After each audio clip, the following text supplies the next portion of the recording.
Hey everybody, hope you're doing well. I had to give you a little bit of a pause just so everything would kick into place.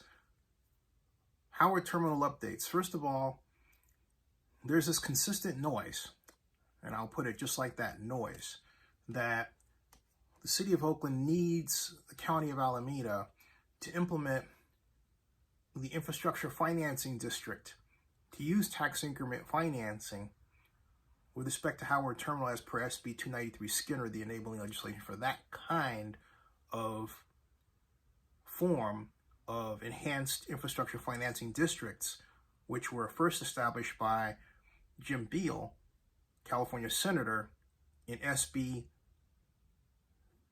628 Beal, September 15th, 2015. Since then, there have been a fair variation of legislation based on enhanced infrastructure financing districts. SB 293 Skinner was designed specifically for the Oakland athletics purposes at Howard Terminal after a discussion that I had by phone with Oakland Athletics President Dave Cavall on the 4th of April of 2017 at 4 o'clock in the afternoon. Dave didn't know that tax increment financing could be used in the Howard Terminal situation. He said, public money is dead, the whole song that people were singing at that point. I said, no. That piece of legislation that was put into action by Jim Beal, and I'm talking about SB 628 Beal, was the creator of the Enhanced Infrastructure Financing District, and I sent Dave $1, basically what I thought the ballpark was going to cost then, and nothing else. I mean, it could have gone further. Now, your question at this point should be, once again, how does tax increment financing work? And it's basically simple. The idea is that the city council, with city staff, designates an area of a city. Let's say, let's just get a map or something like that. And let's say that you want to take that area. I'm actually kind of trying to find some sort of, example with a photograph or a map. But I think you can pretty much use your imagination if you want to. And let's say we're going to produce a boundary, an area around, well, how about Howard Terminal itself? Why don't we use that? And I will show you exactly how it works from that perspective, okay? And I'll just say Howard Terminal map. Howard Terminal Ballpark District, because that's what it is, right? And then I'm going to take you right now to this image of what the district looks like in reality, okay? This, all right, right here. There, okay?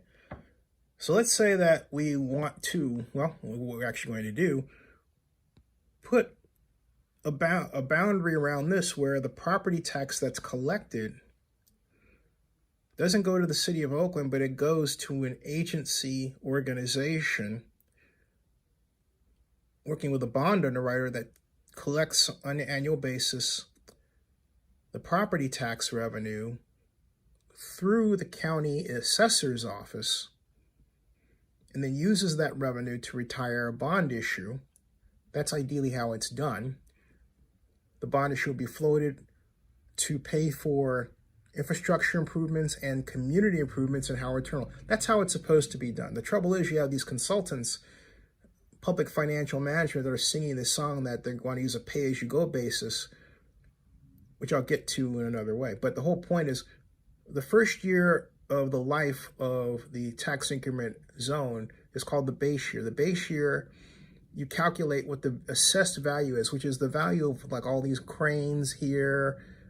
Or maybe if you're gonna add the ballpark, you should start with a ballpark there and estimate what that would be. Actually, the ballpark really should be added the second year, because then you get the bump from the first base year to the second year, right? And that would be whatever the second year assessed value is minus the base year. That amount is called your increment, okay? So let's say that for comparison, we're talking about, let's say this is $1 for the base year. Then let's say it increases at 4% per year. So that's $1. Then we take $1.04 minus $1, we get 4 cents. That 4 cents is taxed at 1%. That's your base year assessed value revenue for year 1. Year 2, you take, it's another 4%, right? So it's $1 here times 1.08, right? Because you're taking the increase of it and you're saying it's increasing at 4%. So if it's increasing at 4%, you go from 1.04 to 1.08. So that 1.08 minus 1, right? 0.08 times 1%.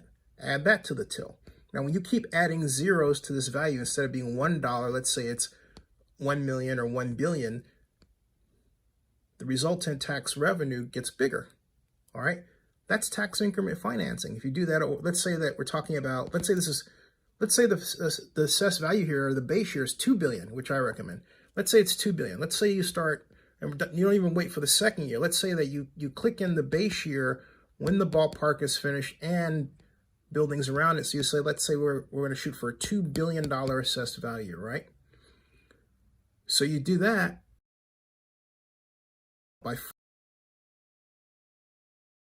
and $600 million. Now, the base year of that is still collected by the taxing agencies, the county, the city, BART, AC Transit, EB Mud Flood Control District, okay? But the rest of it, the increment is collected by the special agency working with the county assessor's office. Now, that special agency, that department hasn't been created yet. The city has wasted its time. It has done nothing since the October 11th, 2019 date that the Howard Terminal version of Enhanced Infrastructure Financing Districts was established under SB 293 Skinner. The city has done nothing, all right? So that, what they want that to look like eventually is this right here, all right? That is the Howard Terminal area at full build out, all right? And now what does full build out mean? It means that you're using all of the possible zoning for the area to build. Now the athletics has said, okay, well, that's $12 billion. Now, here's the catch. The athletics have no financing plan to build all of this. Do you hear what I'm saying? There's no financing plan to build all of this. Right now, the only thing that's certain is the ballpark itself, which they expect to clock in at 1 billion. I think will clock in at closer to 2 billion, and really it should. The greater the amount of assessed value for the base year, and I want you to remember this, the greater the amount of assessed value for the base year, okay, the greater your tax increment is going to be. All right? Now here is the big problem, folks. The city doesn't understand how to think that way under these consultants. They're caught up in how big the zone has to be in the shapes. That's wrong, okay? Yes, they've settled on one infrastructure financing district, but they spend a lot of time arguing over the shapes and no time talking about how big the base year assessed value should be. Why? They're novices at this. They've never built spreadsheets about it. They haven't done the math. Even the consultants are not people who are specialists at tax increment financing and understand the true dynamics regarding TIF funding.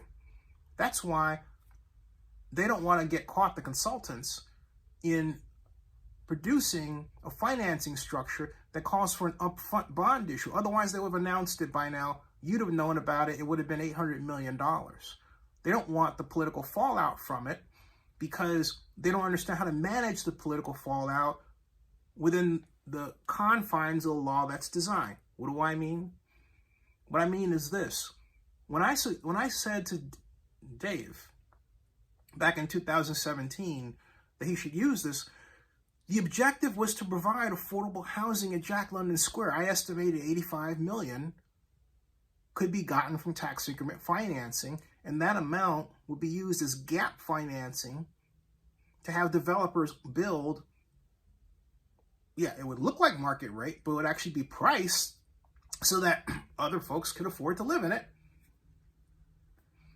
Affordable housing. Now, of course, there could be a mix between market rate at the top and affordable at the bottom, or whatever, right? But the objective of tax increment financing is to help otherwise hard to afford housing be affordable, and then some. That's the idea. But you have to drive growth in assessed value upfront at your base year by planning what you're going to build so you can get to the tax increment at the back end, the 45-year growth period. And you would say, well, how do you protect from bond default? Well, there's two things. First of all, you can treat this as what's called a private activity bond issue. Okay? And a private activity bond issue allows you to say, we will float as a city, we will allow the organization, this new agency, which really ideally would be a combination of the city, the Oakland Athletics, and perhaps a developer partner, I recommend. And that new organization would basically hold, and the bond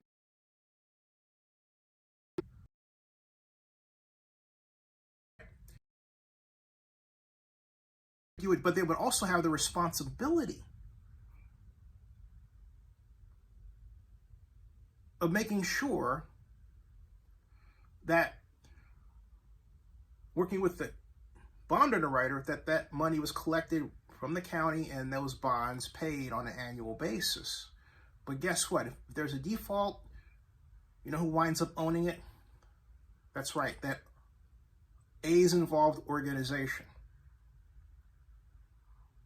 That's the idea.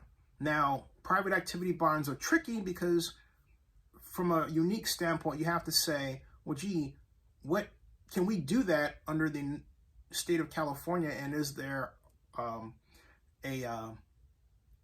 there been so many private activity bonds let that we can't do it? Now, the way around that is to go to the federal government and have the legislation changed. This is the best time to do it. Why? Because we're in the middle of discussions regarding infrastructure improvement and upgrade at a time when we need jobs and money circulating through the economy like never before because of the impact of the worldwide pandemic. So this is the great time to do it. The question you might be asking is, has the city of Oakland done that? No. Has the city of Oakland actually heavily looked at this and made public how the financing would work? No and no. The city has dragged its feet on this for quite some time. Let me give you an example of what I mean. I was at a town hall on the 20th of November of 2019. It's actually on my YouTube channel where I'm interviewing Oakland District 2 Councilmember Nikki Fortunato Baz, who's now council president. And at that, no one wanted to mention Carl Chan was there, representing at the time the Chinatown Chamber of Commerce. No, members of the city there, I believe Veronica Cummings was there.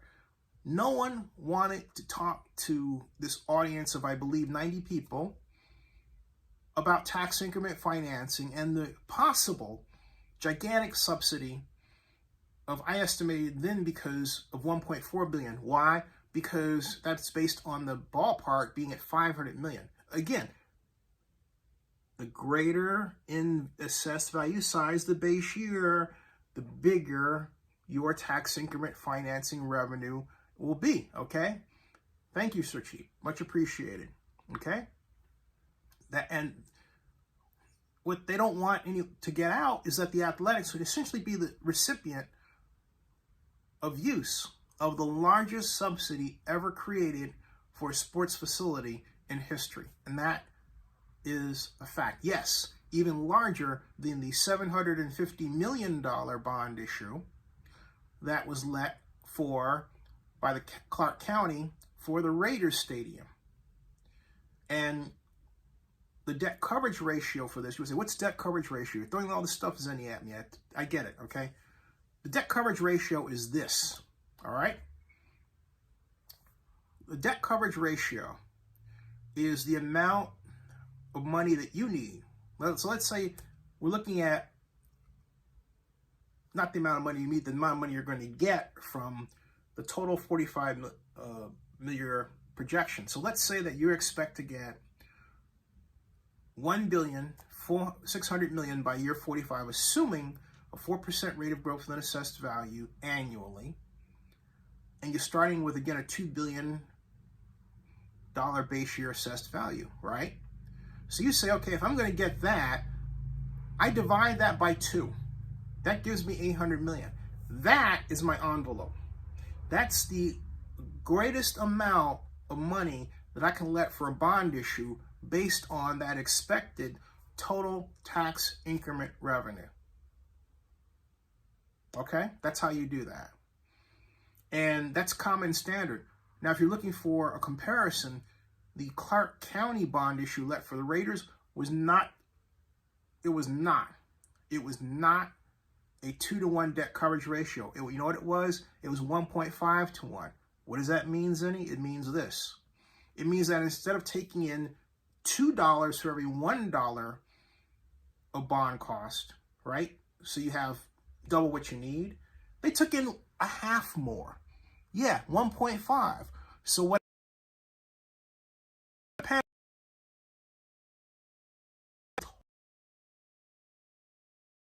told them that tax rate that they had of 88/101% would not bring in enough money to cover their bond debt needs on an annual basis. Guess who's right? Me. Hey, I was only trying to help them. They should have had it at 1%. But they didn't want to listen to me. It was like, well, he's from Oakland and he's just against the project and all this stuff. You know what? There's so much ridiculous thinking that goes on that in these projects that it's no wonder they don't get anywhere, or they're lucky to get off the ground. Or when they do get off the ground, the problems that experts like me said were going to happen, but the proponents didn't heed it because they looked at it as a variation of, a liberal conservative issue.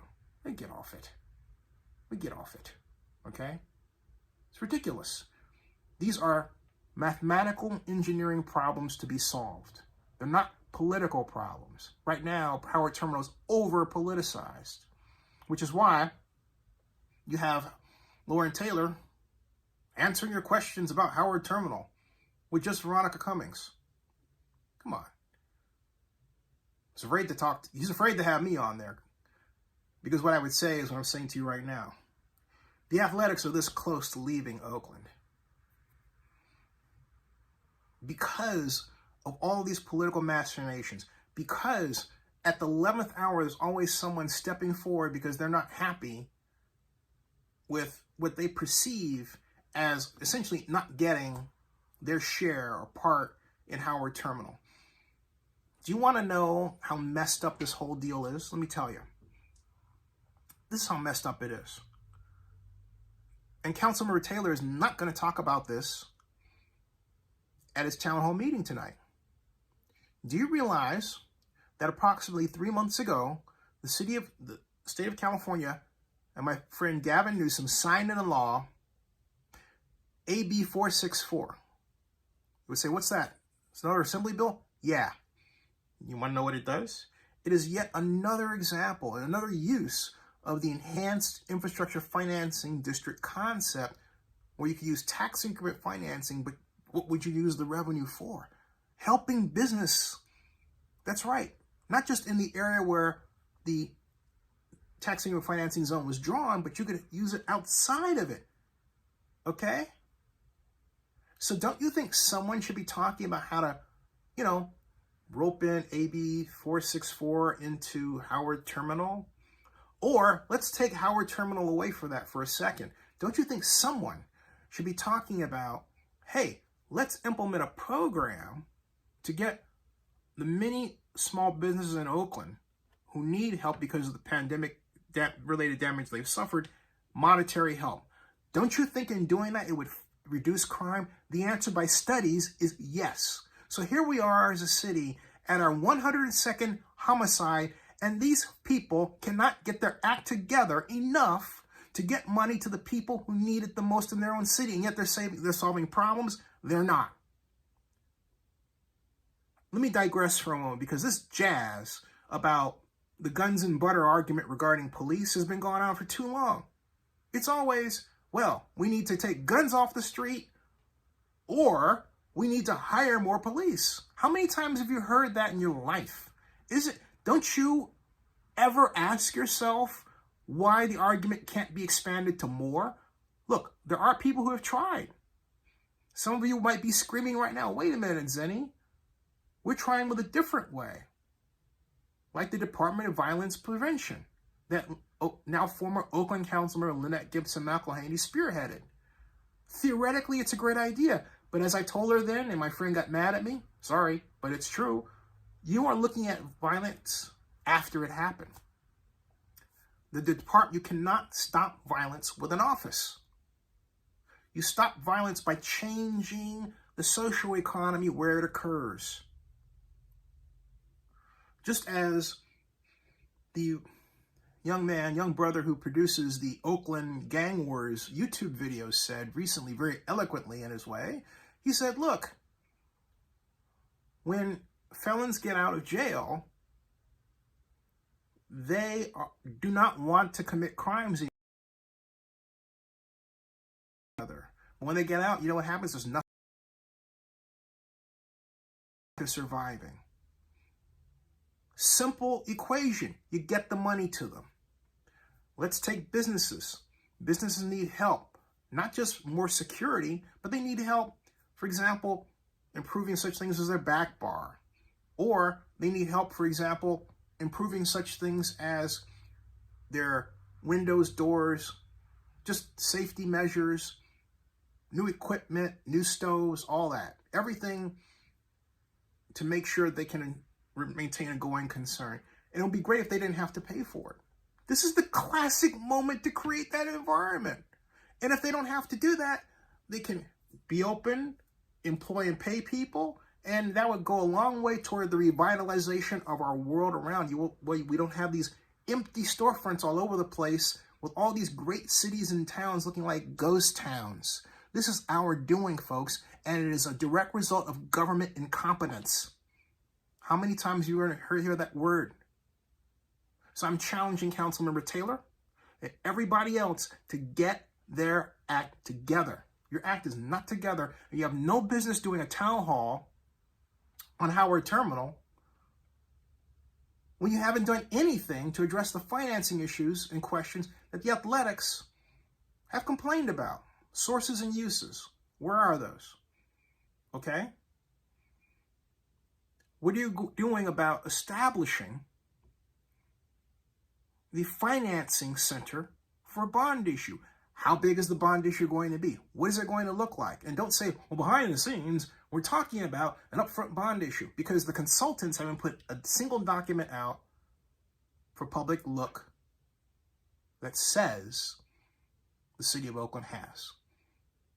No reputable organization, including the Oakland Athletics, is going to stick around all day and wait for you, because the A's are being driven by Major League Baseball, which has no love for what Oakland is going through. This is ridiculous, and it is completely stupid. And it's about time someone talked sense. But instead of that, we have the city playing racial politics, where you have Dave Stewart out there on Twitter acting like he's lost his mind because of the whole Coliseum land issue, and making people wonder what's going on with him. And the city allowing him to be in this process. Let me tell you something. You do not get involved. If you're going to develop something in Oakland, any place, don't get on social media and blast the very people you expect a vote from, a positive one. So you're attacking the at-large councilmember, Rebecca Kaplan. You're attacking the city council president on Twitter. I mean, is that, the definition of insanity or what? And yet you're going to ask for a positive vote from them, and you want to buy Coliseum land over the African-American Sports Entertainment Group, which you should be partnered with to begin with because you're both black? Is that beyond nuts or what? But that is the way Dave Stewart has been behaving. Okay, I've said that. Let me put that over here. I present that because it is one more example of the absolute craziness that has come to define Howard Terminal in Oakland.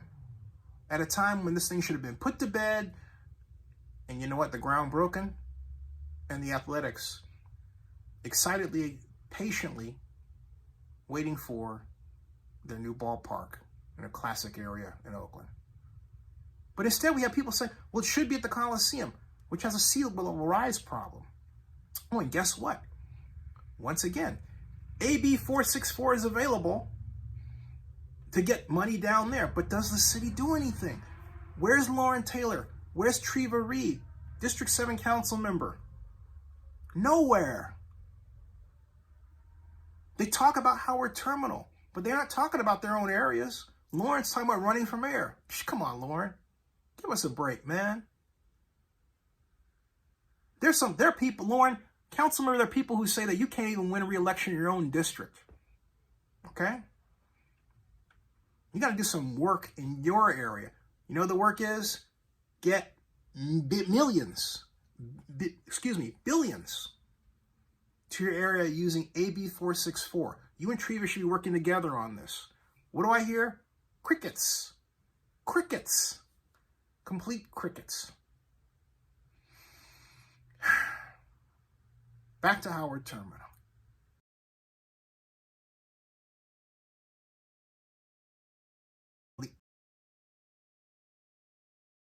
Hasn't the city announced its financing plan to the public, including the type of bond issue it's going to use? All right? Okay? Why hasn't that happened? That's the question you should ask Councilmember Taylor. And if he says we're waiting on the A's, but then if he says we're waiting on the county, and this gets to my point. Here is why the county of Alameda need not be involved at all in Howard Terminal. Why? Because the only reason you're involving the county is because you're saying, hey, look, if I establish this tax increment financing zone, right, part of the money that normally comes out of that property taxes is collected by the county, roughly 15%. So how do you get around it? You say, okay, let me calculate how much in terms of new development I need to add to the base year assessed value to get around the county. So if it's $2 billion and you're expecting $1,600,000,000, you take that $2 billion and you add 15%. So you're looking at $2,150,000,000, right? There you go. Okay? That would give you 15% more 15% more in tax increment financing revenue to have. You've gotten around the county. You don't have to worry about them. That's how you do it. You get a developer partner to work with the athletics in the city, because Oakland Athletics President Dave Cavall said that's what they'd like. But has the city worked to get such a partner? No. What's today? September 27th, 2021. Time's clicking. Get your act together. Okay? Tout suite, as they would say in France. This is ridiculous.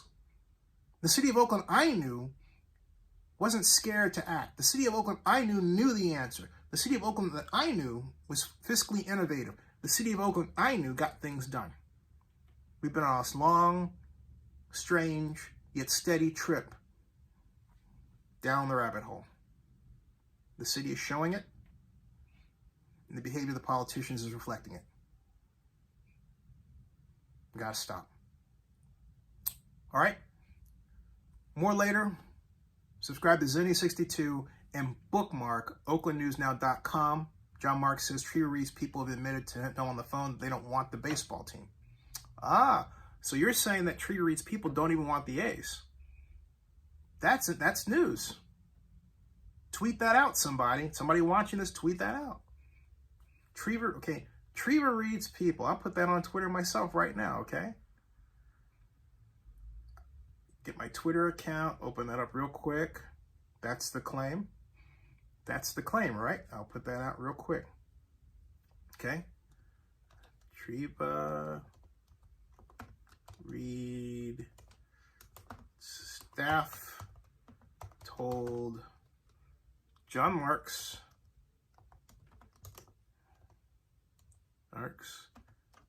one of my fans on YouTube, that they did not want the Oakland A's to remain in Oakland. He said that before the July 20th vote. Oakland meeting.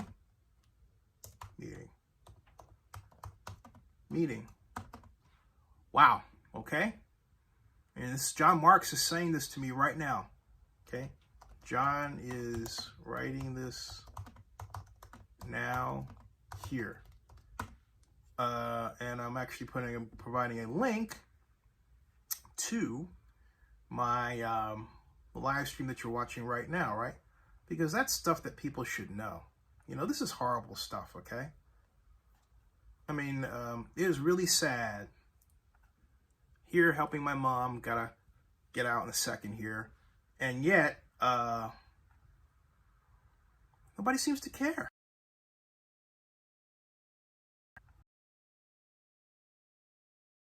And I found the link, going back to the tweet. Boom. Okay. And it's out on Twitter, folks. Okay. This is sad stuff. All right, folks, I gotta go. More later. Oh, by the way, you would say Councilmember Taylor's town hall? Yeah, because I got an email on it right here. And where did I put that thing on thing? Yeah. It's a D6 community discussion.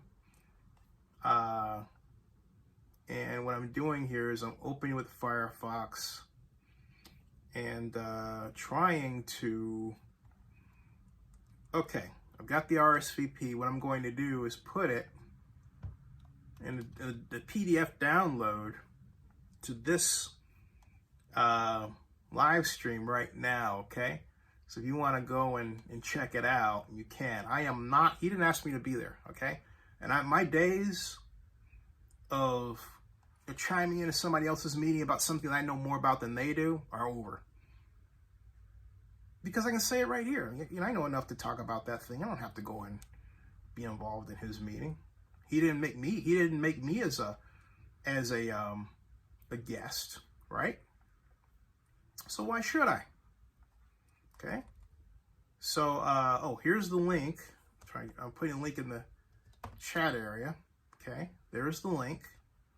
So it should come up here, folks, momentarily. It's a link file, but also, all right, I'm putting it in the comment area as I edit the video. It will be in the description area, and it will say Councilmember Taylor's town hall tonight via Zoom, okay? Link, and that just put what I provided for you is the PDF, okay? So you can download the PDF. Well, you know what I should do though? Hold on a second, make it even easier for you. Rather than do it that way, and I gotta hurry up here so I can get mom out. Rather than do it that way, let me see if I can go back to the PDF, Give me a moment, please. And where is that? Here. Let me scroll down here. And this way. And go here. One moment, almost there. Almost there. Type Loren. Boom. And got that. And then go back and open this up. Okay. And copy the link itself. It's so weird. He doesn't have a link where you can actually copy it. So if you can grab it from there, that's great. Wait a second. Yes, I do. Here I come to save the day. I found it. Here I come to save the day. I found it. I found it. Hold on a second, everybody. Right here. Boom. Okay, he writes, okay. Tonight, all right. And I found it there. Hold on a second. Stay tuned. And it's at 6 p.m. Pacific, okay? So if it's 9 p.m. where you're at, there. Boom. It's out. It's in the description now. The direct link. And I'm going to take that link. And I'm going to take that link. Then I'm going to go back here. I'm going to put it out again. Right here, link, L-I-N-K. And there, boom, okay. Okay, and there's the link, which should come up.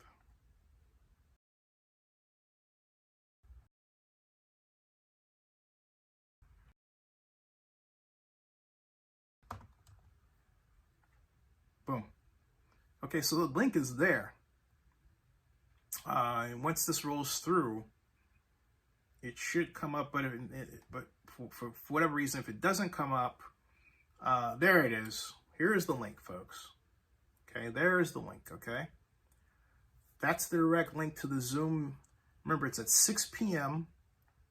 6 p.m. PST, which is 9 p.m.